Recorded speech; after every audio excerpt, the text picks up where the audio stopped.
पक्ष जो पुढाकार घेतला त्यासाठी सगळ्या लोकांचे आधी आभार मानते, कारण की हे करणं खूप आवश्यक आहे.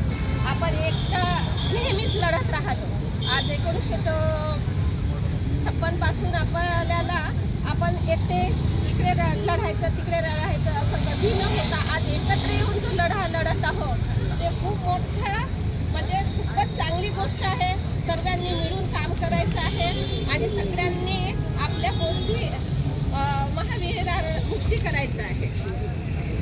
महाबोधी महाविहाराला मुक्त करायचं आहे. आता म्हणजे कुणाची नाराजी नको दाखवा, कारण की एकत्र येणं खूप आवश्यक आहे. आणि यासाठी आम्ही बुद्धिस्ट इंटरनॅशनल नेटवर्क आमच्याकडून सगळ्या पक्षांना सगळ्या संघटनांना आमच्या संघटनेकडून सगळ्यांना पाठिंबा देतो. एवढं बोलून जय भीम.